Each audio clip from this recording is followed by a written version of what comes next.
Welcome. In this lecture, I want to talk about the function inverse of a to the x. So I don't mean 1 over a to the x. I mean the function inverse. So we'll talk about this and you'll see what I mean, hopefully. So we have x and we have y.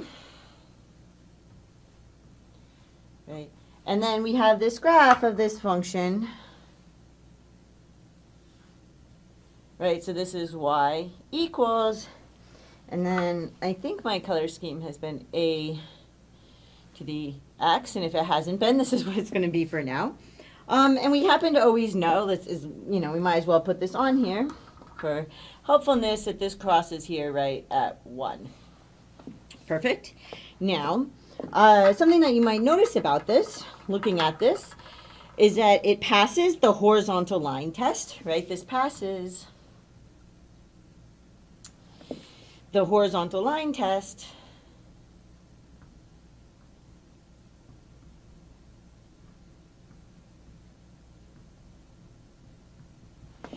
So we have inverse, like an inverse function, so have a function inverse.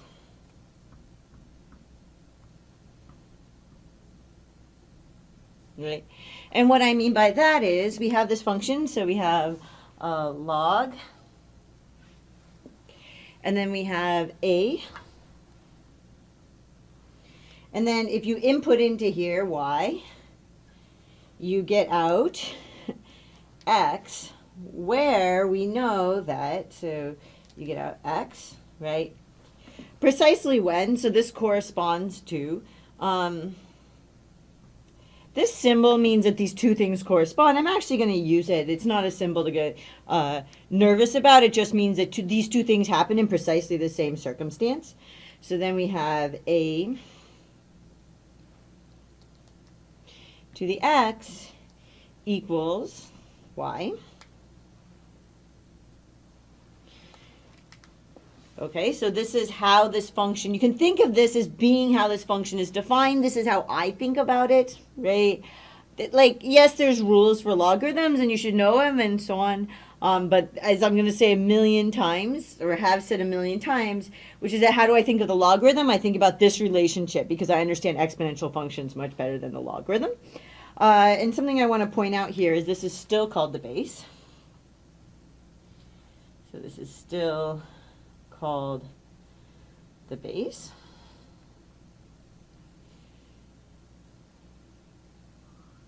Okay, so that's good to know.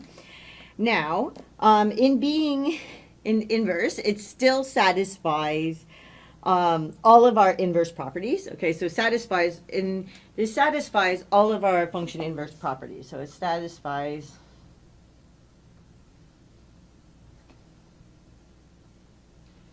all our function inverse properties.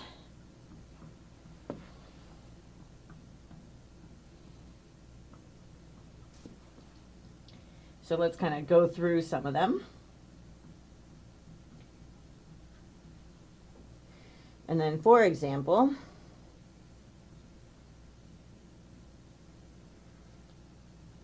okay, so the first one will be, so let's just kind of go through them. That if I want to get between the graphs, like how do I get between the graphs? So I'm going to redraw that over here so I can do a little bit more with it. So here's my x, here's my y, and then that was my y equals a of x, right? So that was y equals a to the x. Right? Well, how do I actually get through it? Like, how do I get over to the graph over here? So I want to look at, I want to reflect across, there's this line, right?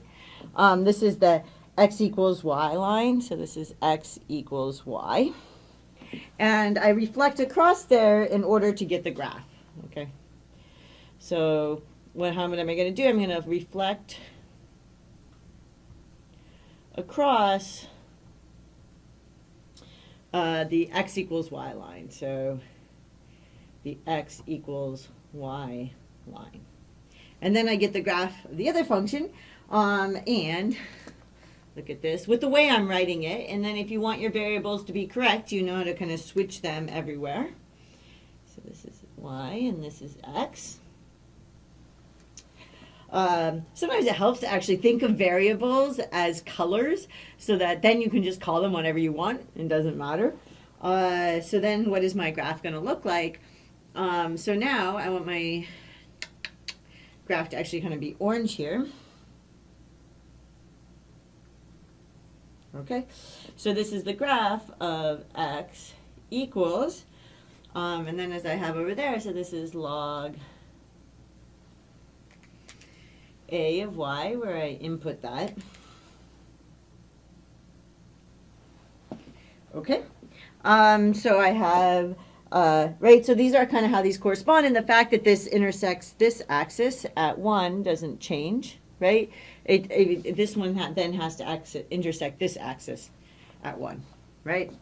Okay, so that's the first thing, and then we also have the next property is that when I take log of a of, right, all I'm doing is I'm composing the two functions, a to the x. Trying to keep my colors consistent. Sometimes it can be a little bit of work. Then what I'm going to get out is that this is equal to x. Right, for all x in the real numbers. So for all x in the real numbers. Remember that when I write this, I mean every real number x is what I'm saying. So I'm requiring that x is a real number. So that always works. And then I also have that if I take a, and then I go to, so I have log, and then base a of x, that this is going to equal x for every x. So it can't be every real number. It has to be greater than 0 for every. Now I'm requiring that x is greater than 0. Okay, why? Because my outputs, if you look at this, my outputs are always greater than 0. So this function is never, like that graph is never going to cross over here. So I don't know how to input anything less than 0. Okay, so what's going on here is that we have, right, we started with this function y equals a to the x. We realize this passes a horizontal line test. This has a function inverse. The function inverse is log a, and then don't think of these like this is your input variable, this is your output variable. If it confuses you, a lot of times it can put like, sometimes I'll put like hearts and stars or something so that you don't think that just because this is an x, this is your input, and this just because this is a y, this is your output. It's not like that, but I want to know the relationship between these, so I wrote it that way. This is your input of the function. This is your output of the function. This is still called the base. And because this is a function inverse, it does satisfy the function inverse properties. One of them is that the graphs are, you reflect across the line, x equals y, so the graph will look like that. And then you also have that if I first apply a to the x and then I apply a log of a, I get out x. That's what it means to be a function inverse, and you can go the other way around. But it has to actually, your x has to be defined putting it in there, which is that first I apply log a to x, now I apply a to that, and I get out x, right? And this is something to kind of look at, that this is going to need to happen because this graph doesn't ever go over here, so we don't actually know how to input anything over there, okay? And once again, don't get confused by the x and y thing. Think of them as inputs and outputs. My horizontal is my input. My vertical is my output. This is my input. That's my output. But by kind of looking at these correspondences, you can start with using the same variables so that you can see the relationship. But then in the end, you know, switch it back so that you know what is your input and your output. So usually you would write log a of x. Okay, so it's very important functions, so it's good to learn them as well as you can, and I hope this made some sense, and I will see you in the next lecture.